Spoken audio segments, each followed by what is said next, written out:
There's a correction there. Says Nana, it's Roberta, not Alberta. Still from Jollyphonics. One day I'll tell you what miracles they did in Adumasa. Jollyphonics. All of a sudden, my children could read. Amazing, amazing.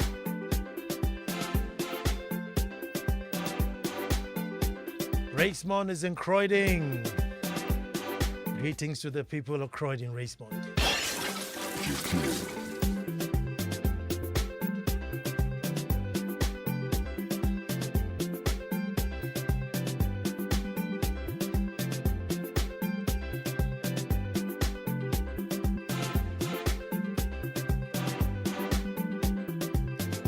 Well, folks, we start the way we start.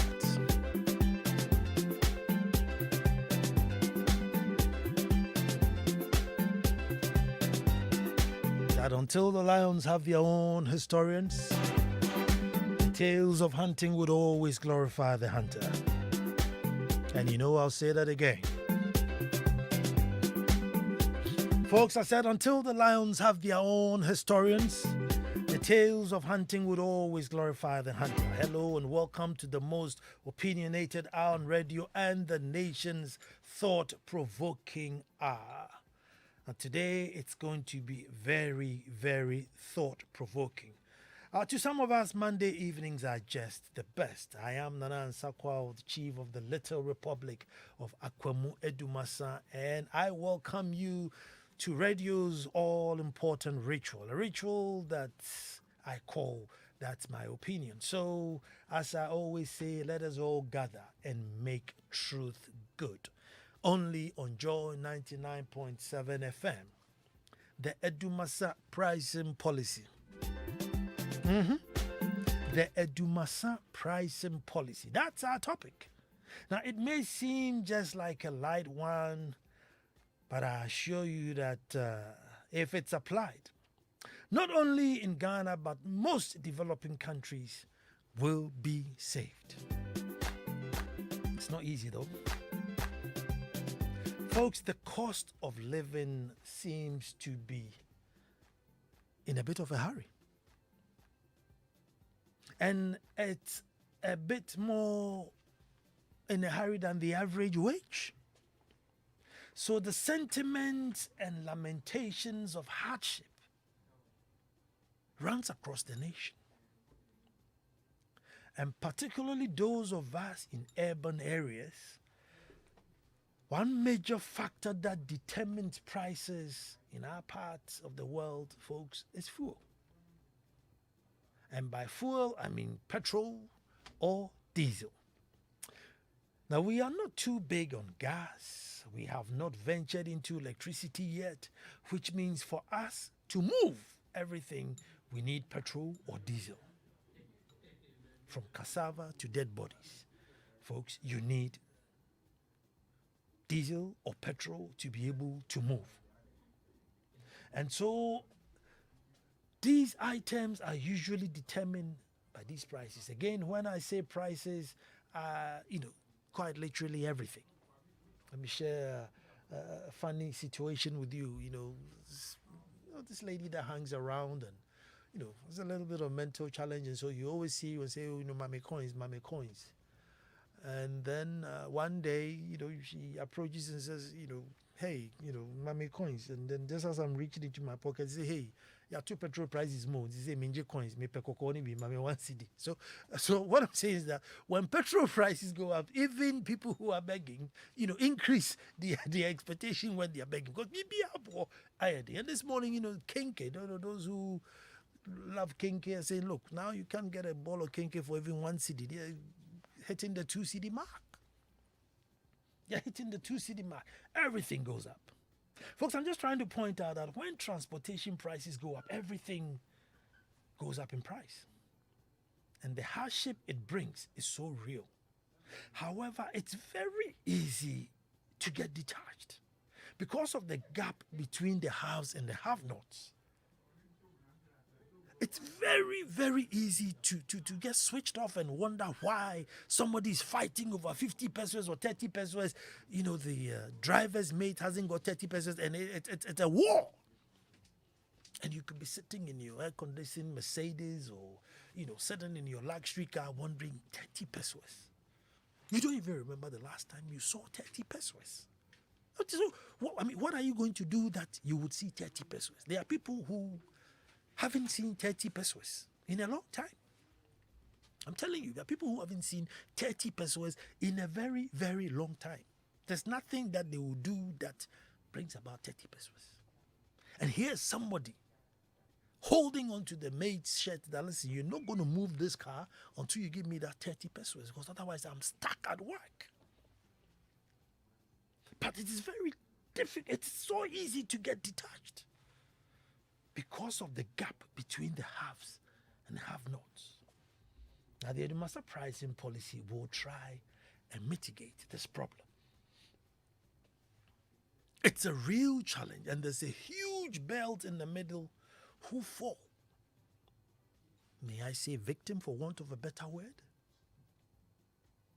Folks, the pump price of our fuel is significantly due to poverty and the fact that most people aren't paying their taxes.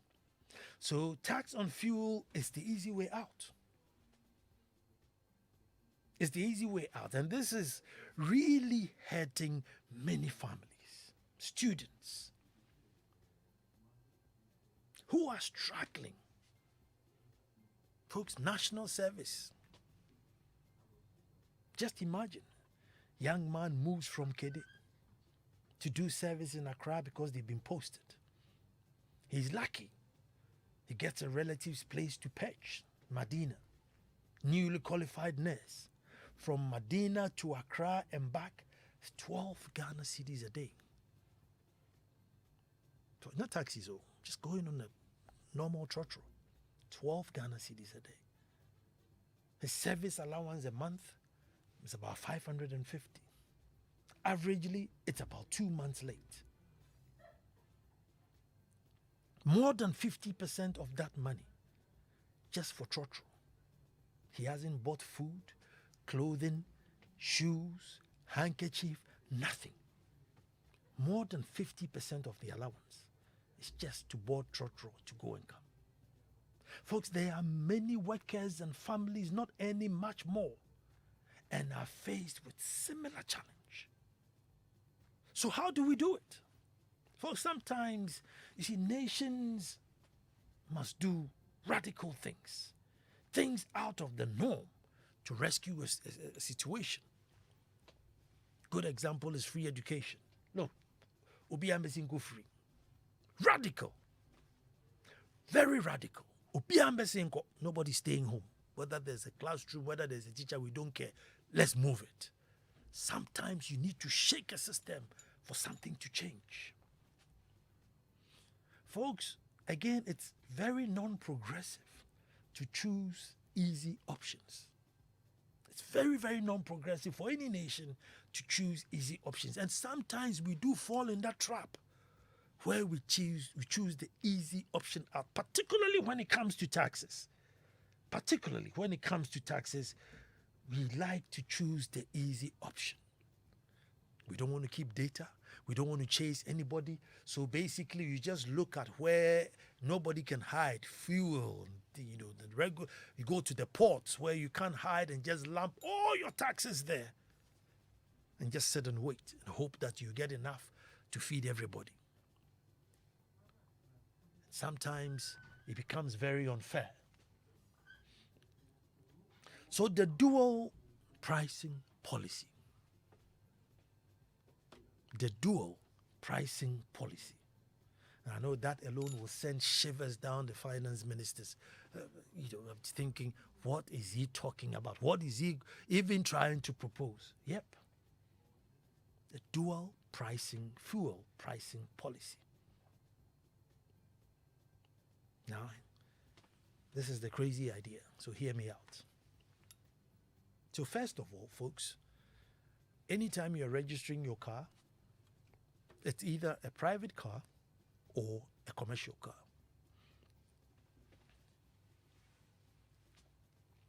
The fuel prices at the pump today is about, 6.2 or 5.9, depending on where you buy it, averagely, let's say 6 cedis a litre.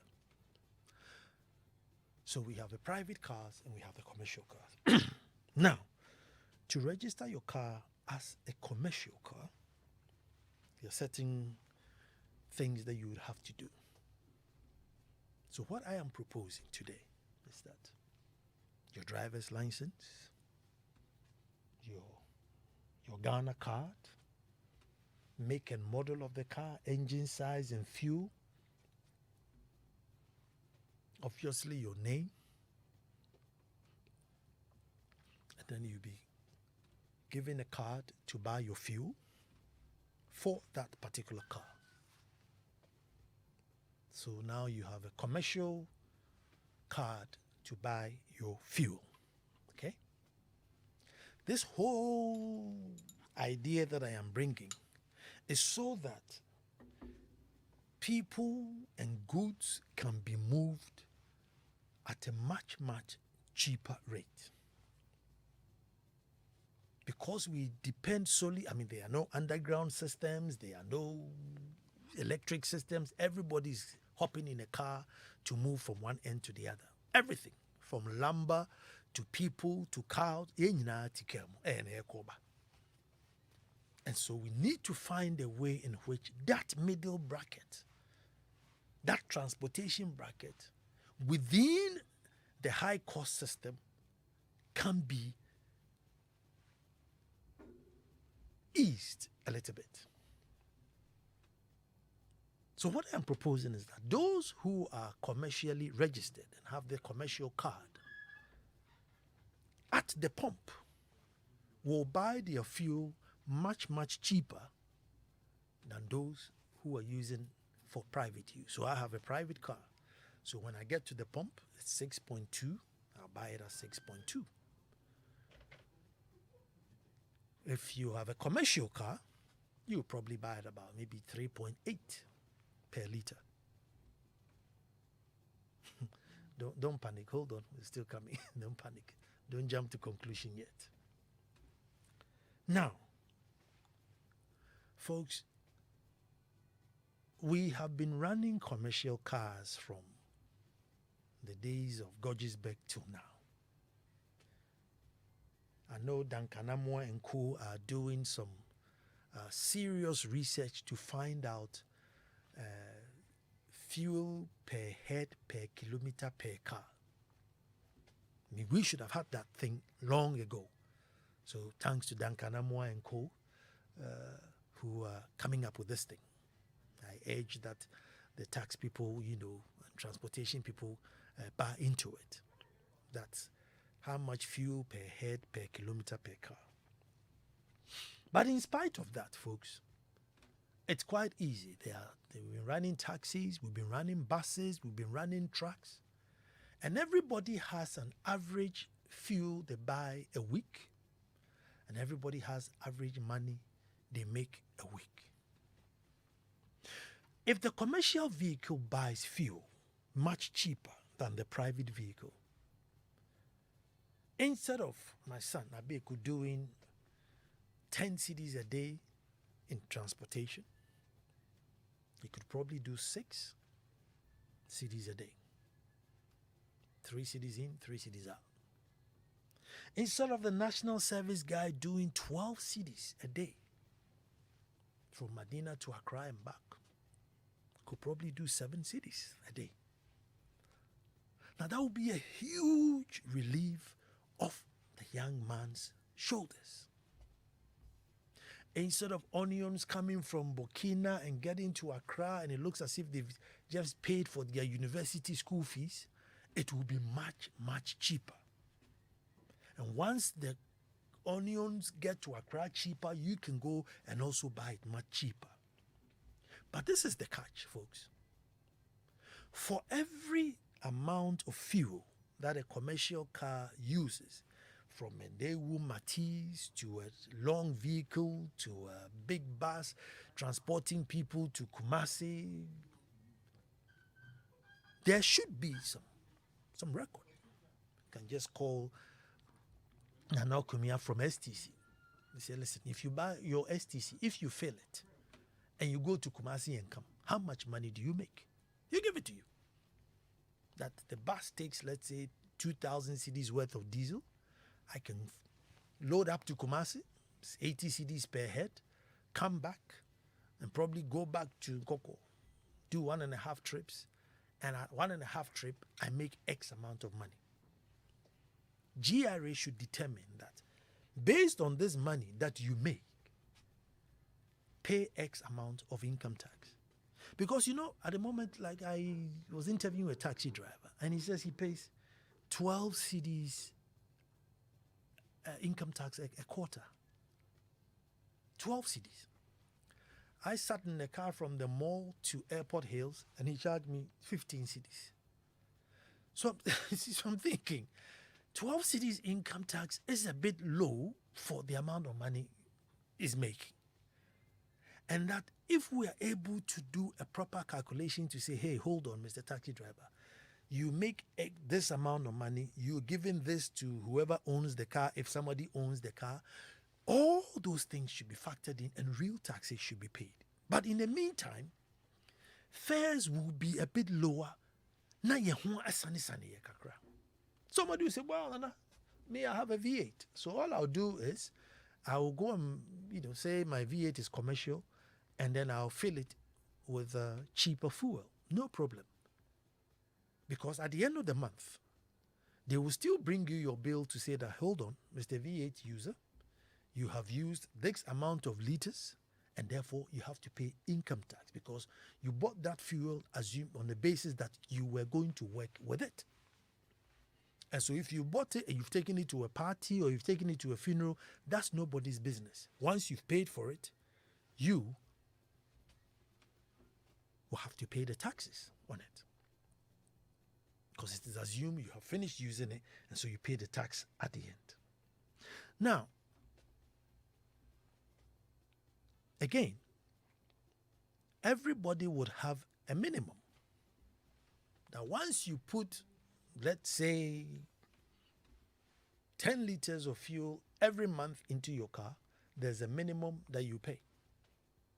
So that those who are non-commercial and will use very little fuel and sit at home and say they're not going to pay, will still have to pay. Take it out of your head. It's never going to be fair. Nothing is fair in this world.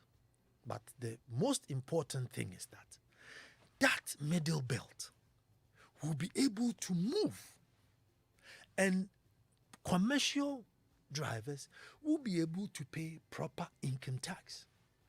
So that instead of chasing them and buy that sticker and this sticker and that sticker and all those funny things, and you see a car coming and it's just like masqueraded with so much stickers.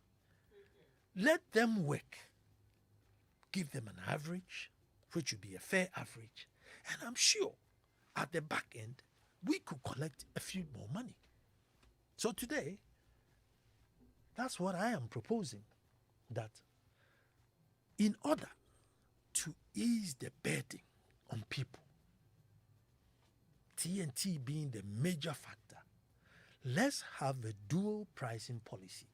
So the private cars at the pump will pay their private car, you buy your normal petrol.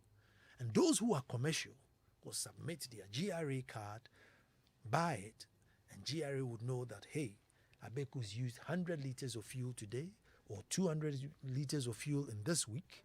And therefore, for his car and that amount of fuel, you should come and pay this tax because you must have worked a minimum X amount based on the fuel you used. I told you it was not going to be easy. Ajima in Committee 9 is taking notes.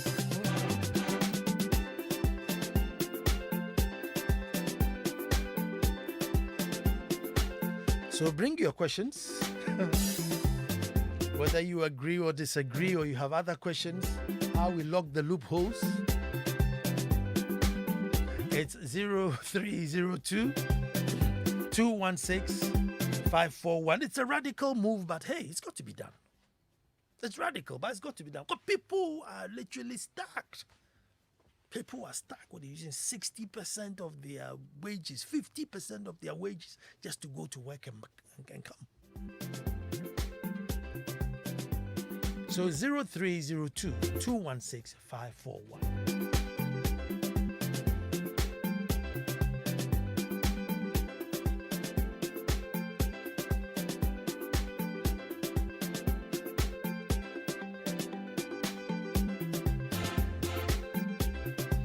Okay, let me see my first caller. The first time that I'm scared to take a call. Hello. Meme. Yes, sir. Mingabo. Me, Heleno. Oh, Bomodi. Yeah, you got a fantastic idea, but boss, the loophole inside is huge. Bring it. Let me see if I can close it. Mother, people will just take their private car, go and fill the tank, take it home, drain the fuel, and put it in their commercial vehicle and operate. But you still pay the tax. So far as you have bought it on a commercial rate, you would have bought it on, let's say, my card. So Ansah Kwao, you're using, Daewoo Matiz, this is the number, and then you buy the fuel. So whether you put it in your generator, whether you put it in this, at the end of the month, GRA will write to you to say, Jack, you have used 1,000 liters. Per this card that you bought it, you must have earned this amount. So come and pay tax. Oh, the loophole will be exploited. How? It will be exploited. I know a guy, he's going to call and tell how they are going to exploit it. I hear. Okay. Thank you, boss. Thank you, sir. 0302216541. Hello, and who's on the line? Nana Kwesi. Nana Kwesi, let me hear you. Okay, so it's a nice idea. If you block some of the loopholes whereby a lot of people will get to pay tax, but going forward, try and get a way that the market sellers, especially those who sell on the street, those who have small shops, most of them are not paying tax. So going forward, how are we going to create such a loophole too? Do you get what I'm saying? I mean, okay. I mean, you see, this particular policy I'm bringing is to free up TNT or free up transportation. Okay. But yes, I know on the larger picture, there should be a way in which we put everybody in the net. But now I'm just looking at the commercial vehicle net to ease people's burdens. Okay, that's fine. Okay. But Nana, you mentioned national service personnel. I want to say something quick on that, if I'm allowed. Sure. Something is going on that is very, very alarming. It's very, very alarming. Nana, this is something that I've witnessed, I've experienced, and I've gone through. The national service personnel who are working with the MPPDs, Nana, the kind of national service they are doing, when they finish and they get any position, they are not going to do anything better there. Nana, look, I'm a dispatch rider. They will catch me. I have my documents, everything correct. Still, they will catch me for no reason. And they will have these national personnel coming to take 100 Ghana cedis. They won't let you go. They will never, and they are using the national service personnel. It has happened at Accra. The police at the police station at Accra, around the TB area, it has happened there. The Legon police station, it has happened there. I'm saying it because they're taking money from me for no reason. I went to ask what my charge was. The police officer told me I'm stupid to ask him that question. You've arrested me. I have my license, I have my roadworthy, I have everything, and I'm asking where my charge is. You are telling me I'm stupid, and you are using the national service personnel, and they are happy. I was looking at national service personnel who were happy doing this, and I look at them and I ask myself, where is the future of this nation? Because these are the same people who are finished with their service, and they'll be posted into offices. So I ask myself, what kind of practice are they taking there?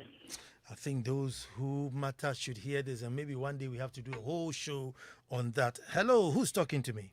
Yeah, Nana, this is your boy, Ajuman Joseph. Commissioner Chema. Yes, sir. Let me hear you. And I hope you're doing well. You are welcome to. Thank you. And this one, serious accountant on board. And this, your policy is simply called pay as you earn. And you have a lot of people, business tycoons, who are doing businesses in their vehicles.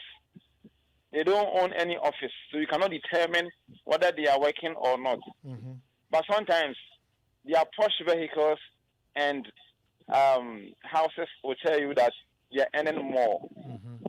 So if you are not letting us know your office for us to know that so and so company is working here, once you cannot hide your worth, there we can determine that if you're able to ride this vehicle, then master, you are making money. So it is perfectly made. Your statistics is perfectly made. And I think when the authorities follow, it will help us a lot. Because, Nana, there are some tuneless and heavy vehicles. When they step, boom, 1 gallon is gone. So from here to Kumasi and back, they are going to buy not less than 500, 400 amount of fuel. Look at the money that they are making. If they don't make money, can they buy? Even some of the vehicles, if you're a taxi driver and you make a mistake, you hit at the back. The tail light alone. Okay. When you ask something small, can buy your taxi. Okay, Aduma, you are talking about unexplained wealth, but we will tackle unexplained wealth. I'm just purely talking about how to get trotro cheaper, how to get like a Kia truck to load up and go and come back a bit cheaper, because there's a whole group of people who are really stuck because of the cost. So that's where I am coming from. That how do we get a trotro ride to be much cheaper? And even though that's not the only cost, I mean, Trotro is going to tell you that spare parts, insurance, all those things are a factor. However, fuel is also one of the, crucial factor which sometimes, not sometimes, which decides how much we are paying in terms of TNT. And I'm saying that if we can have a policy where the Trotro driver pays a little bit less fuel, but then his fuel usage is monitored so that his income tax is paid at the end, then the guy who's boarding the Trotro, I'm saying, doing instead of a 12 CD day round trip, can do a 650 or 7 CD round trip, which eases the burden for many, many, many people. On the phone, hello, who's talking to me? Yeah, this is Ben from Medina. Okay, Ben. Medina, dear. That's where the common man lives, Medina. Yeah, exactly. But today we have some rich people living around. I know, right? Yeah. So, Nana, laudable ideas, but you failed to touch on one important part, which is the political system. If you have this system, who is going to be the head? Who is going to be in charge? Is it going to be neutrals, professionals, or you're going to have the same old political system where NDC or NPP chairman, blah, blah, blah, are going to take charge? And mind you, we already have such an idea working for the fishermen, but it is not working because the premixed fuel is being given to the politician. It is the party chairman who handles it, the food soldiers. And they sell this in the market. They don't even take it to the fishermen.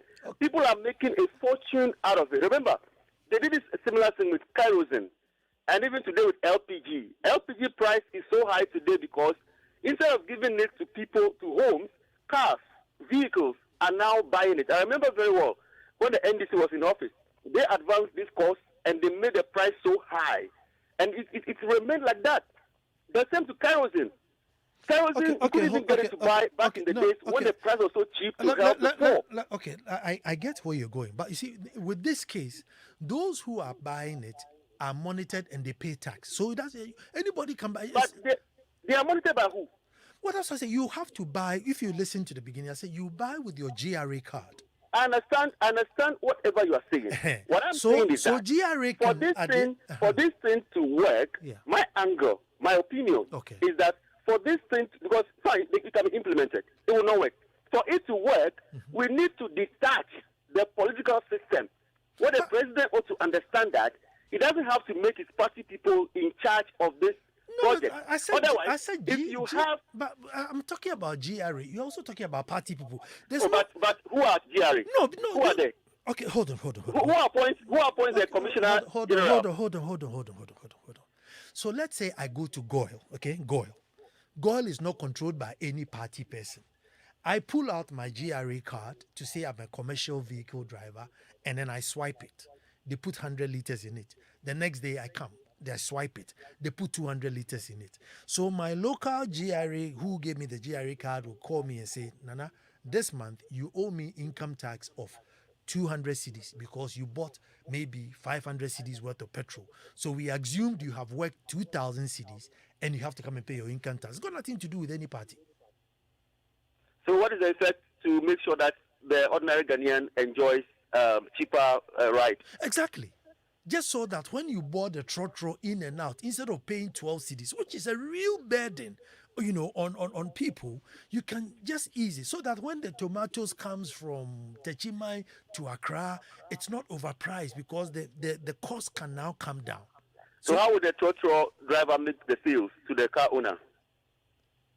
Why won't he make sales? He's still charging for the passengers and everything. Because some trotro drivers make 200 Ghana cedi a day. That's how much that they have to give to the car owner. So if this thing is in force, where the cost to the passenger is lower, how are they going to be able to cope with that? I think those analyses also ought to be made. Well, it will be made. So obviously, if the cost is lower, because you are buying fuel at a lower cost, sometimes it wouldn't even affect how much you are paying to your what you may call your car owner, because you're not paying.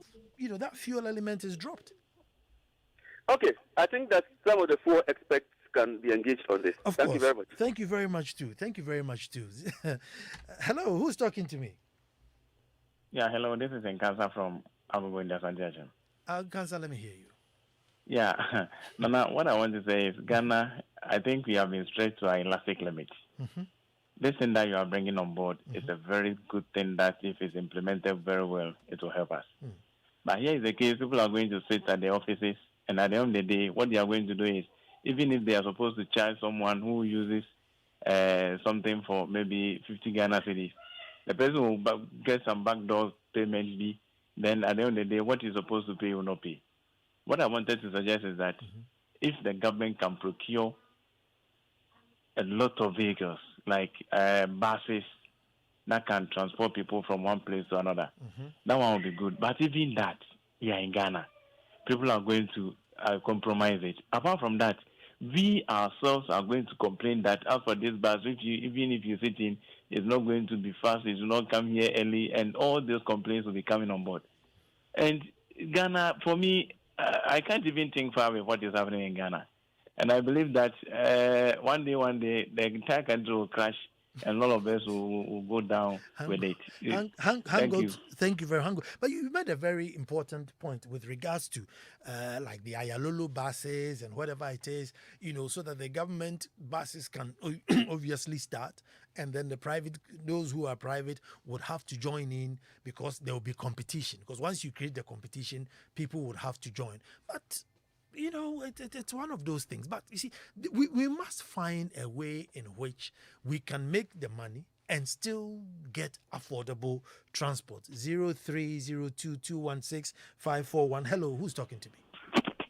Hello, Great King. Yes, sir. This is Nana Ansah calling from Latte.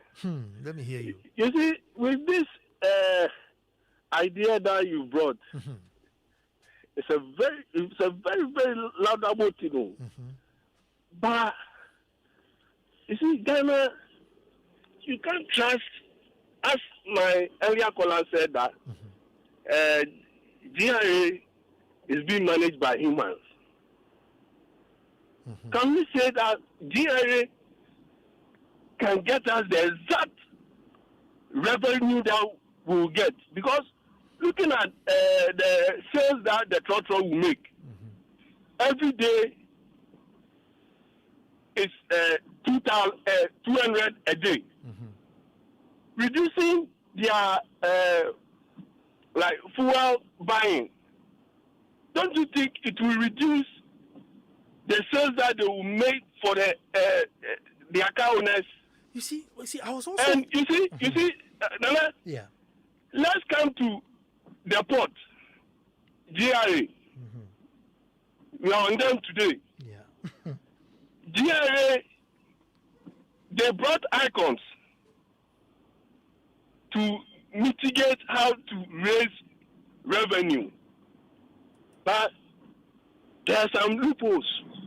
So with this, do you think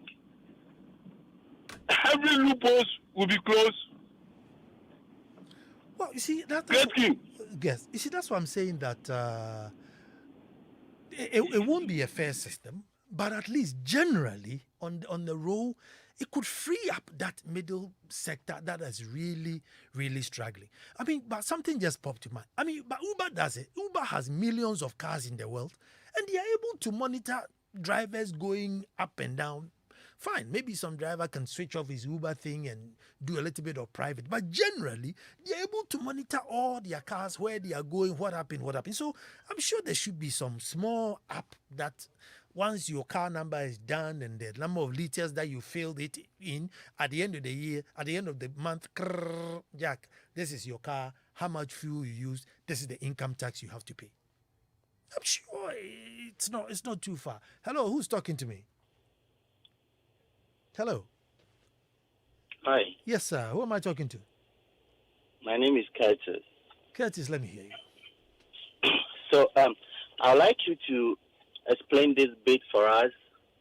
What prevents the truck driver from transferring the income tax is going to pay back to the one boarding the truck? What prevents him from transferring the price back to the passenger? Yeah, because your concept says that the commercial driver is getting a lower rate at the fuel pump. Of course. But based on the consumption, he's going to pay a higher income tax. Now, what prevents him from transferring, knowing that I'll be paying a higher income tax, what prevents me from transferring that back to the one body in the trotro so I don't lose? No. So let's say that you use 200 liters of fuel a day. And out of the 200 liters of fuel a day, everybody is saying that they make about 200 cedis a day. So out of that 200 cedis, GRA is saying that 30 cedis should be paid as your income tax. So at the end of the week, it will be 30 cedis times 7. Based on your fuel usage, 30 cedis times 7 will be your income tax. And so that's how it is. You won't be able to transfer it, because people then know that, hold on, now you're buying fuel at a cheaper rate. So instead of charging me 3 cedis 50 pesos to that point, you have to charge me 2 cedis 20 pesos or 1 cedi 90 pesos. And so your taxes are based on that 1 cedi 90 pesos that you charge the customer. And I'm sure as a trotro pricing, everybody knows how much the price is. What do you mean you're not so? Every vehicle and its consumption. Exactly. So I don't know how the GRA is going to calculate that. Yes, that's why every commercial vehicle is supposed to make 200 cedis a day or what, and then come up with the income tax that they are going to pay. Now, every transport owner wants to make profit. So if I know that at the end of the month, if I use 2,000 liters, an X amount of income tax is going to apply to me, I can easily transfer that back to the one body in the trotro. And then how does GRA monitor how much? No, but the trotro guy won't let you cheat him, because if the government is bringing dual pricing system, it means they are going to agree that, listen, now that you are not paying full price from Dansuma to Circle, you can't charge 6 cedis. You have to charge 3 cedis 70 pesos. So you can't then say I'm transferring anything to you, because your taxes are based on that 3 cedis 70 pesos is what I'm taxing you on. So you can't transfer it. Nobody will pay. Okay. Yeah. All right. Okay, sir. 0302216541. Hello. Hello. Yes, sir. Director of Fuel Pricing here. How can I help? Good evening. Good evening. Who am I talking? My name is Martin Luther Laboni. Martin, let me hear you. Well, you see, we have to look at the structures here, the nature of demand facing the fuel price. Sure. And the tax implications. With all of us, you have agreed that demand supply should be the principal element to determine price of the commodity, the fuel. And therefore, when the world price market appreciates, so you reflect to the market price for it to be, and otherwise. Now, the one of the person said that, so government per se is like more as like, it's weak now. Because what government comes in is to the tax element. If government wants to increase the price, it does reduce the tax element. Well, that's the only way the consumers who have the the downward returns of the price. No. Some people are saying, how should this be a tax? Most people that are taxed in this country are those in the private sector because their salary is such that they can be traced. These private owners who are the same people demanding first-class infrastructure, but yet we've done nothing to pay our property tax in the state. How can it be taxed? We all of us must know that only one someone as you and I together genuinely and committed that we can able to develop country that we want aspire to be. So if you fail to pay your tax and Martin fails, somebody else fails in aggregate, wow, Ghana is losing huge tons of revenue. So it is imperative that all of us, the VRA should also come out of the system. And that's why I'm happy with the Vice President, that automated system of payment tax. Say that absolutely, it can't be 100% leakage, blockage. But at least, even if in 90 or 80, Ghana will be better off. It is our responsibility to be sincere and honest to the state that all of us, especially on the private side, on the private sector, who are not under the government change, to ensure that we make an adequate report that a system should be developed, that all these people who are not paying tax will come on the tax umbrella, so that all of us be able to get the adequate revenue the government needs to develop. And that is my wish for this. Thank you. Thank you very much. Thank you very much. 0302216541. I know it's radical. Hello. Yes, my name is Ima calling from Medina. I agree with everything that you are saying. And it will work. You know, the best thing of everything is difficult. But when we all put our hands to it, I'm sure it will work. Thank you so much. Thank you too. That's the spirit. I mean, Uber does it. All Bolt and all these other people, they are able to monitor how many, miles and kilometers the cars are going. I mean, these days of computer, so what you do is, I know as wako register. But, and you know what to do? It will weed out all these funny people who are not properly, licensed to be commercial. It will weed them out. Those whose cars are not fuel efficient and too rickety, it may weed them out. So we will probably get, the efficient commercial car system in the system. Hello, who's talking to me? Francis, let me hear you. Yes. Thank you very much for the brilliant ideas. When it comes to reducing the price of public transport, there are three things that must be considered. One, the age of the vehicle, the capacity, then fuel consumption. In Ghana today, we trotros have discarded vehicles, which come from Europe. Every discarded vehicle, in the first place, has the propensity of consuming 35% of spare parts. Fuel, a minimum of 20% extra. Okay? Then the capacities are so small. So that adds to the cost of operations. And definitely, the operator will charge the user for it. Now, what government can do is to sponsor the purchase of some vehicles that have higher capacity. They are new, so they consume less fuel, they consume less spare parts. You can carry more so that the operator will be able to make whatever is required to make. Okay? That is one side. In the case of bus operations, today, government has more than 400 buses there. But it's like this country cannot even manage omnibuses. The Ayalolo buses are parked. Where are they parked? We need to deploy them in a very regularized and regulated manner. If we're able to do this, then they can charge less so that the public can pay less, so that it will be better for the public than when these buses are packed and we are thrown into trotro. Accra is old enough to start operating regulated bus system. Thank you very much. Thank you very much. That was a nice one to sum it all up. But before I go, I want to say thank you to the Unity Queen Mothers and the Queen Mothers for Advocacy. Nana Ansah Kwao Windows Group, if I should say so.